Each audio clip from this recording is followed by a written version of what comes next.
Good afternoon, TCG. Lori here, going over the Fab4Futures. We have YM, we have ES, we have NASDAQ, and IWM. We're going to start with YM. These are the daily charts. We'll start there and then we'll go to the 4-hour. It is important for us to look at the 4-hour charts as future traders. The daily chart doesn't give us as much data because we're trading so often. And also, I am sticking with the 8 and 21 EMA. It is what I use, and I kind of waffled a little bit this weekend, and I started studying futures and how it relates to the 8 and versus 12 EMA. Let me show you an example today on the 4-hour. So this green EMA, this is the 8. Now, if we change that 8 to a 12, look at the distance the price is away from that EMA. It's hard to use this EMA as a back touch of support, and it's drifting so far from EMA. Again, it's just difficult to use that to trade. And that's just my opinion as it relates to futures. So if we go back to the 8 on NASDAQ 4-hour, we can see we have some very specific touches to this EMA, and then it's serving as support. And it's really giving us a great clue as to what price is doing and how it's behaving. And we really need those support levels and or resistance levels for EMA to be close by in the futures environment because of how rapidly we trade. So let's go back to the NASDAQ. And again, we're just going to start with daily charts and then we'll move back to 4-hour charts. If we're looking at fibs, okay, if we're going from the high of April 24th to the low of June 3rd, and we do a fib retracement. So we do a fib pull from this level down to this level to that low on June 3rd.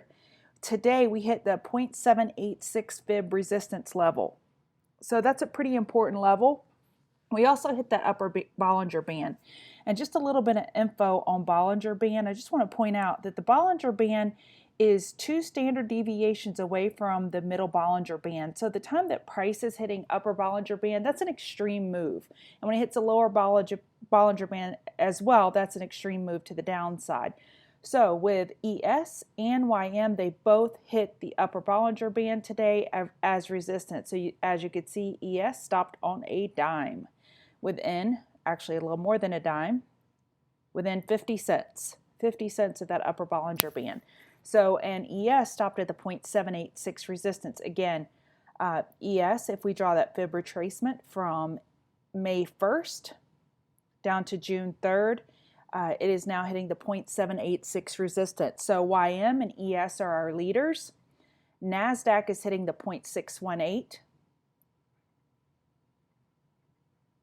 It's hitting the 0.618, but as you can see, it did not get near its upper Bollinger Band. The move is still not as extreme, but that's because it got so oversold last week, it hasn't reached that level. And RTY, not only are we far away from that price, we hit the 50% retracement within 50 cents again on IWM/RTY futures. And these Bollinger Bands, look at this.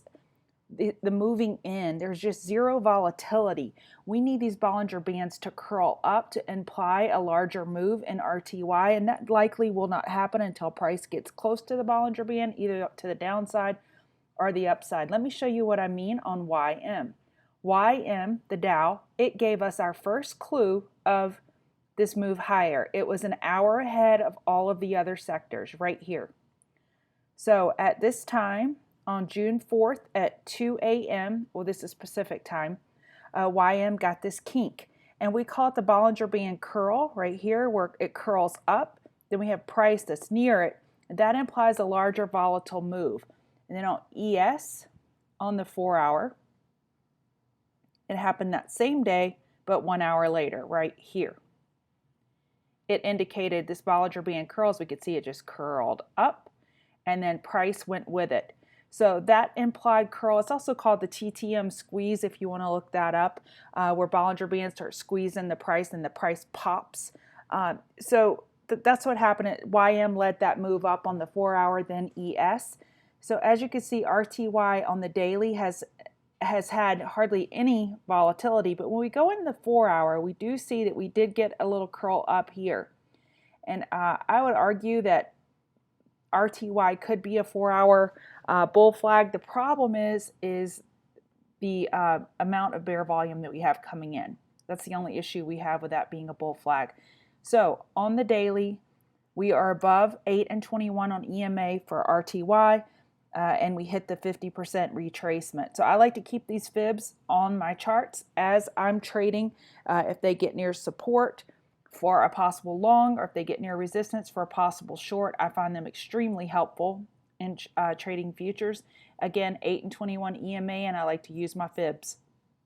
So here's another, just a comment. I did a little small presentation on just a slide on these correlations, these sectors. So here, it's just it looks kind of complicated formula, but if YM is going sideways tomorrow, ES is going sideways tomorrow, NASDAQ, which is a little more important than the other three, if it's going sideways and IWM finally gets its life together and it wants to make the 0.618 fib resistance and make a move, then I still expect SPY to go sideways. So let's just go over this. If YM's going sideways, ES sideways, NASDAQ sideways, as in healthy consolidation, then RTY makes a move up. I don't know that RTY has enough firepower to bring SPY up into itself. So I understand that SPY and ES are the same thing. I'm just trying to show you some type of leaders versus laggards versus correlation trades. If we're looking at ES is going up, NASDAQ's going up, YM's going down, RTY going sideways, that's not going to have a big pull on SPY. Here's our 4-hour 21 EMA targets. So I personally will have these written down beside me tomorrow when I'm trading. So if we're looking at YM and we're looking at the 21 EMA, the target would be 25,830. So I would expect a healthy back test of this red line, the EMA. Again, look at these slopes. We have some beautiful slopes here with 45 degrees. So TEMA is very bullish. And then on ES, it is 2857, NASDAQ 7370, and RTY 1519. I'm just going to leave this slide up in case you want to just pause it and take a screenshot. These are our 21 EMA targets. These are visual targets for me for any type of back test and healthy consolidation. If we were to lose these 21 EMAs with a 4-hour candle close below, that would mean more than just healthy consolidation, and we would need to factor that into our trading. So we have had YM with extreme blast off. Let's look at it on the hourly. Let me kill everything. We have support at 26,000 psychological, and we have resistance at 26,220.